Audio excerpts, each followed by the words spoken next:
Greetings, friend, and welcome to the Between the Covers podcast, where we are working every day to remove the self-limiting beliefs that are preventing us from becoming the heroes of our own stories. I am Marcus Spar, and I want to share something with you that was very profound that happened just yesterday. I had an appointment with my dentist yesterday, and it was a follow-up to one I had the day before. You know that if you have subsequent appointments back to back, it's usually not for a good reason, and that's exactly what happened in this situation. I went in and had my routine cleaning done, and one of the things that they always ask me is if there's any problem areas that I'm aware of. I was aware of one for about the last month and a half or 2 months, and I was letting them know, yeah, I've got this one spot that there's some sensitivity, specifically when I am chewing on things. And so the hygienist let the dentist know, and turns out I had an incomplete crownal fracture on one of my molars, which meant I had to go in the next day, being yesterday, in order to get my first ever crown. I'm still frustrated that I have this crown now and I can't even call myself royalty. I mean, what's up with that?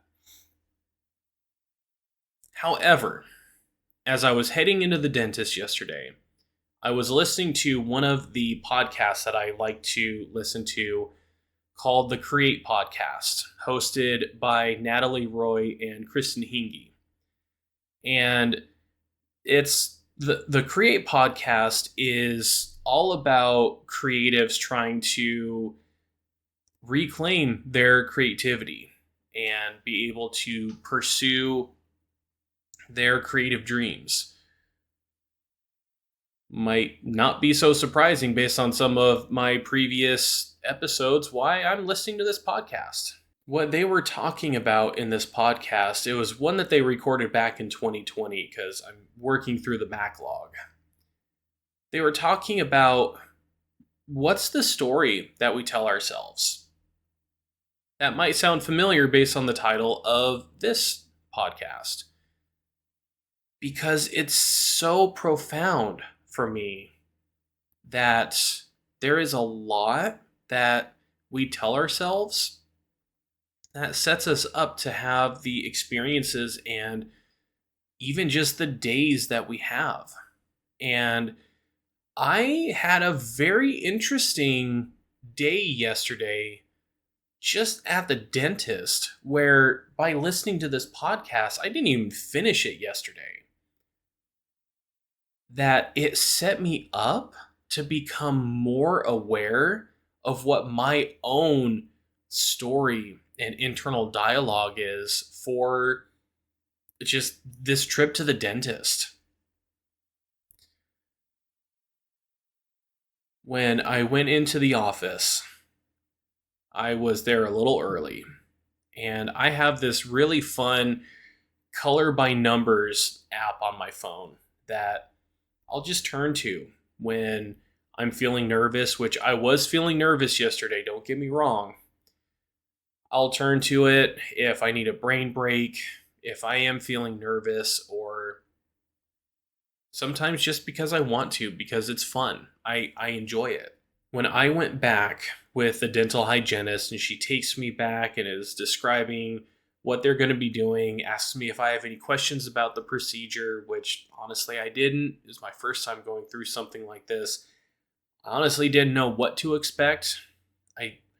I was fortunate that the dentist that I go to, they have the technology on site to make the crowns themselves. So I was able to get it pretty much all done in one go. I didn't have to have a temporary crown and then have to come back in once the permanent one was fabricated.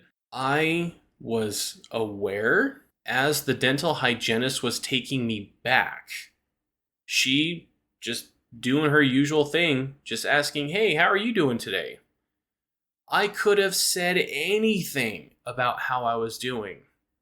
And what did I say? I'm not doing too bad. Why did I go negative? Why didn't I say that I'm doing well? Why didn't I say, I'm a little stressed, but, I'm eager to get this over with and I'm sure it's going to be okay? Why do I default to saying not too bad? What does it even mean to be not too bad? When when I really think about that, not too bad, it means I'm still bad. It means things are still not going great. It means that things could be so much better than they are right now. And let's face it, that's honestly true with what I was experiencing in that moment. I didn't want to be at the dentist again. I didn't want to have this procedure done. And yet, the story that I'm telling myself is one of negativity. There is this one person at a local grocery store here that I love to go through his lane whenever I see that he is working one of the cash registers. What I like is, and it was so impactful to me. This was several months ago now. I was going through his lane. I hadn't seen him in a while because I tend to shop in the morning and he tends to prefer working in the afternoons. So we stopped crossing paths there for a while, but I see this guy. In fact, I'll call him out. Louis. This guy, Louis. Man, I love going through Louis's lane. And as we were being cordial with each other, I asked him, how is this day treating him? And he turned around and said, it's awesome. And I honestly was taken back a little bit. I'm like, wow, that's usually not a response that I get. And he goes, yeah, I hear that from a lot of people. But really, today is awesome. That's the kind of mentality and the story that I want to tell myself. That things are awesome, that things are going well. It's kind of like what I used to hear from a lot of people in various churches that I've attended in the past, where you hear the people where you ask them how they're doing and they're like, oh, it's just another day in paradise. I want to be able to say that, and I want to mean it. I want to legitimately mean that it is a good day. And what I chose to go with was not too bad. While we are waiting for the dentist to come back, actually, no, it wasn't that. The dentist had already come back, talked a little bit, and had given me the anesthesia injections to numb the side of my mouth that needed to be numbed. And it takes a couple of minutes for that to happen. And after a while, I turn to the hygienist and I tell her, is it okay if I dork around on my phone? And she's like, yeah, sure. That's, in fact, you're going to have a great opportunity to do that some more later on with the procedure. So I take out my phone and I start playing my Color by Numbers app or game. I'll call it. It actually is a game. I was playing my game. Again, the words that we use. I became painfully aware of how I chose to refer to this activity as dorking around on my phone. I couldn't even say, is it okay if I just play a game on my phone? No, I had to qualify it by saying dorking around on my phone. As if this activity is something that is not socially acceptable. as if what I was going to do was a bad thing. When really it's not. I'll be honest. After getting the anesthesia injected into my jaw, I'm just using my finger to just punch these areas on my screen in order to fill them in with color, and my hand was shaking. I so do not like the feeling of the needle going into my jaw. I don't like the feeling of the pressure as this fluid is being injected in there that's blocking all of the signals in the surrounding nerves. I don't like the feeling of the numbing sensation crawling along my jaw. It's not something that I enjoy. I never have. And I was trying to be as composed as possible, and I didn't even realize in the moment how much that was impacting me, to the point where my hand was shaking trying to just play my game. Or as I said, dork around on my phone. What kind of a story am I telling myself? Well, I kind of already clued into that. The word choice in that moment, it was effectively saying that this is not a good thing that I'm doing. There is something better that I could be doing. I'm not being as productive as I could be. I don't know. What would I do? Check email? Nah, not going to do that. I don't get that many emails. And I was so aware in that moment about choosing to say, or effectively ask permission to dork around on my phone. Is it okay for me to engage in this less than productive, less than ideal, this childlike activity? When really all I could have said is it okay if I just play on my phone? Is it okay if I play a game on my phone? Why didn't I say that? Why did I have to say, is it okay if I dork around on my phone?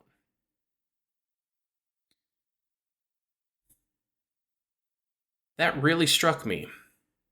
The story that I was telling myself. The story that the things that I enjoy are, I don't even know. The things that I enjoy are repulsive, I guess. The things that I enjoy are not good, if I just really boil it down. And one of the things that also happened during this visit is as soon as the dentist started drilling the tooth, I could still feel it.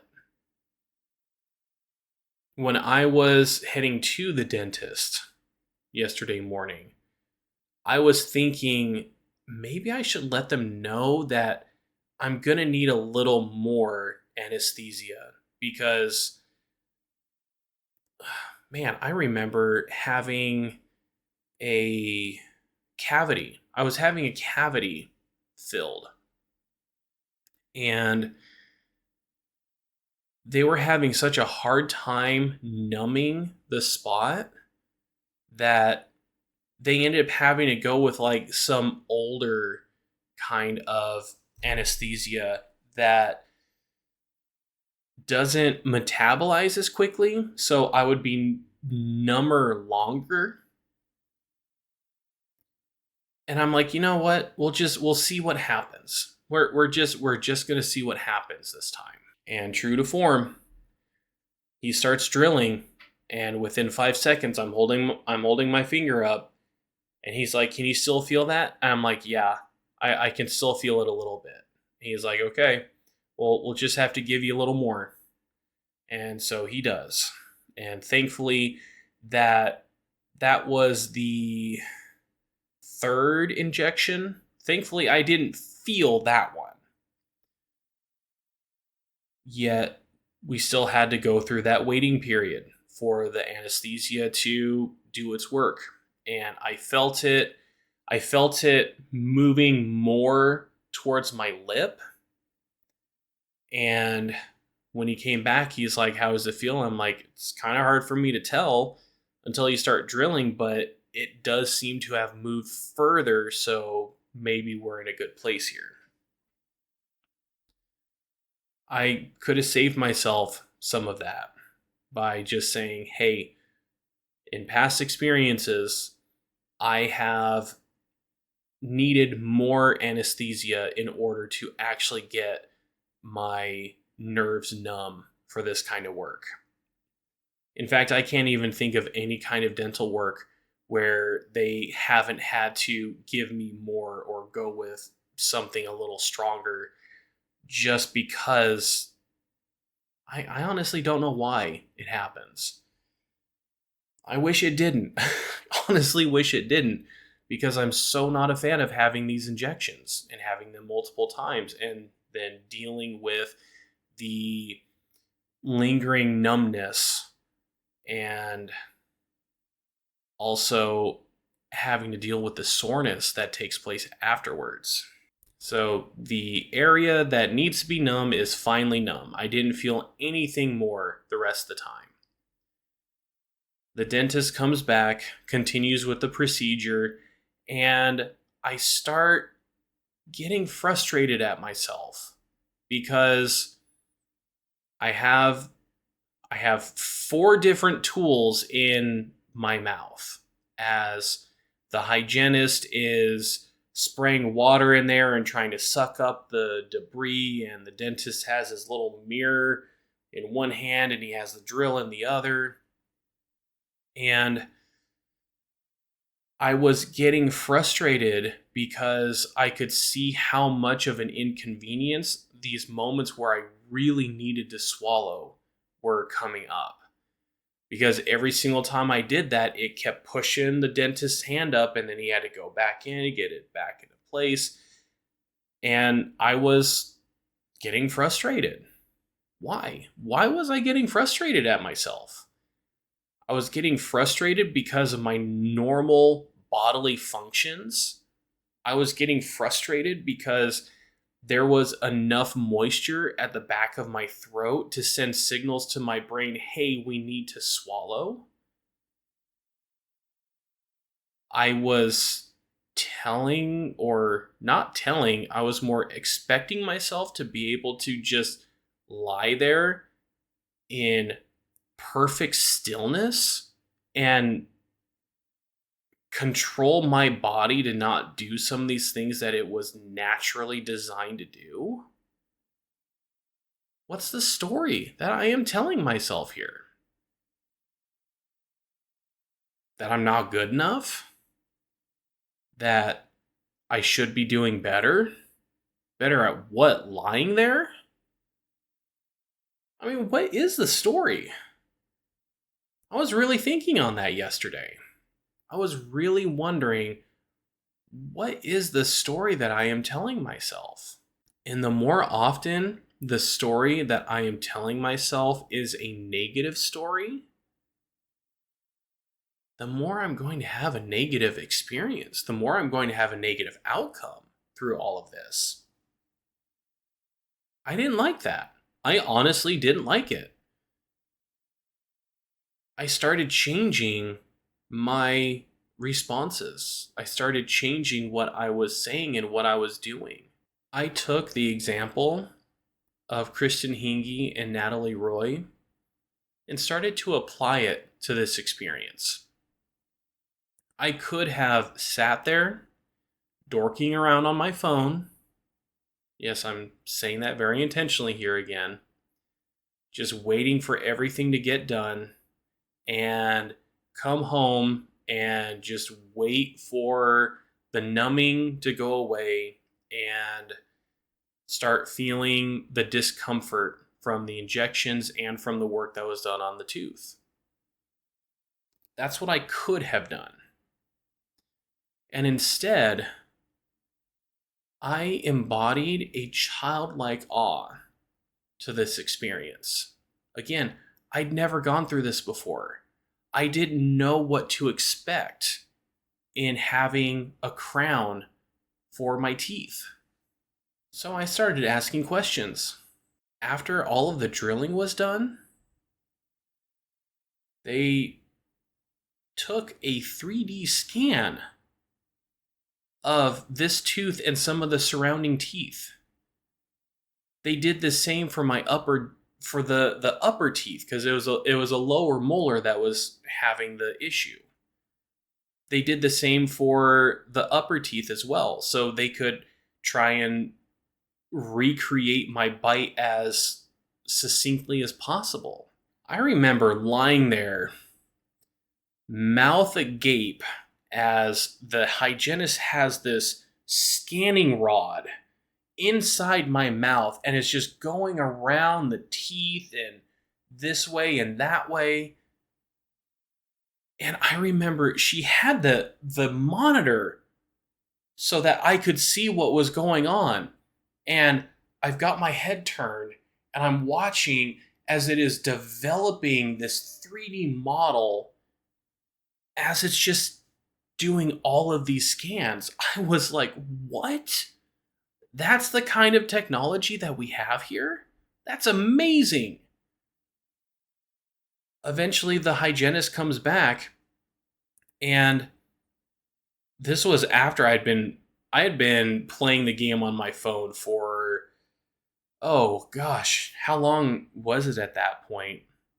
I want to say it was about a half an hour. There was at least a half an hour where I was sitting there playing my game on my phone and just waiting for them to come back in order to finish things up. And she comes back and I hear her just working with one of their polishing tools behind me. And then she just says, I just want to polish this a little bit before we get it in there. And she's behind me. So I just turn the chair. I'm like, I'm curious. I really want to see what this looks like. I want to see what this crown is going to look like. And so I turn over and it looks like she's got half a tooth, just the top half of a tooth. And she's just polishing it. And I was in awe about this. It was incredible. They get the crown put in and everything is done. And I'm heading home. And my half of my jaw is still numb. And I'm like, you know what? This is going to start becoming painful or even uncomfortable as this starts working. Or not as it starts working, as it starts to wear off. And I was hungry. Oh, I was hungry at this point. Not a great time to be hungry when half your jaw is numb. Because you kind of don't want to eat anything because you could end up finding yourself eating your own tongue after a while. I get home and I am setting myself down to play some more games. I was going to take it easy. It was stressful. There was a lot of anxiety centered around this, and it was 2 days worth of anxiety. I needed something. I found the most sustaining fluid that I could drink through a straw in order to give my stomach something, because it took about 3 hours for the numbing to go away. That's a long time to go without eating. So it's like, I need something. I'm going to get something so that I don't become ravenous. And as it starts to go away, I do start to feel that discomfort. I start to feel the discomfort of the injections in my jaw. I start to feel the discomfort of all the drilling that was done to my tooth. The trauma that they had gone through. And I could have told myself that this was awful, that this was worse than what it was in the morning. Wasn't exactly how I wanted those days to go. And instead, what I chose to do is say, you know what? This is something that is going to help me. I was in pain if I would chew on that side. It's like this was necessary. This is necessary pain to go through, because the alternative is I did nothing about it and the fracture just got worse, and then they'd have to take the tooth out entirely. Instead of focusing so much on the pain, I decided instead to focus on some of the free time that it gave me. And then as the pain started coming up, it's like, okay, you know what? I can take something for the pain. And it was enough to deaden the pain for a good couple hours. And, oh, well, this is kind of fortuitous. The time that it's going to wear out, and I'm able to take some over-the-counter painkillers again, it's going to give it like a good solid hour and a half before I go to bed.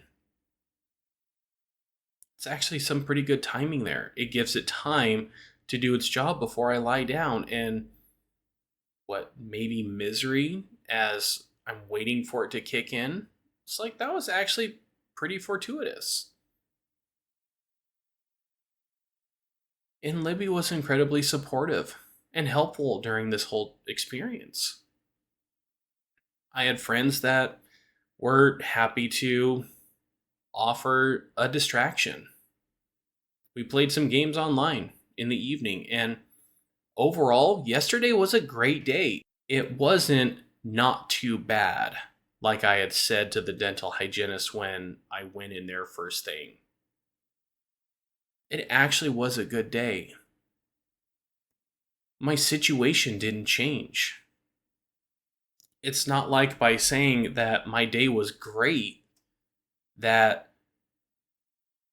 I no longer had any of this pain, that I didn't have any of the anxiety that I experienced earlier. What changed was the story I was telling myself. And that was important for me to do. Otherwise, I could have made yesterday so miserable. The day that I had was a good day. I was able to enjoy myself. I was able to take time to rest and recover. I had friends and family who were so loving and supportive through all of it. I laughed. I took care of myself. I could have stuck with the story of woe is me. Now I have to have this very painful thing done. But instead, I chose to focus on the story of, even with all of this going on, this is still a good day. And I had a good day. I hope this is encouraging. It sure encouraged me when I started noticing it in real time. The story that we tell ourselves, it often becomes a self-fulfilling prophecy. You will create the experience that you're going to have based on the story that you are perpetuating, either through what you tell others or from what you are telling yourself. It's not even something you need to verbalize. And it's going to be just as impactful as you're going throughout the rest of this day and the days that follow. Check in with yourself. What's the story that you're telling? What is the narrative that is driving your experiences? Is it a positive narrative or is it a negative narrative? That is going to impact what you say, what you do, and whether you're going to find any enjoyment in this crazy ride that we call life. And until next time, live strong for today. Thanks so much for watching or listening to this podcast.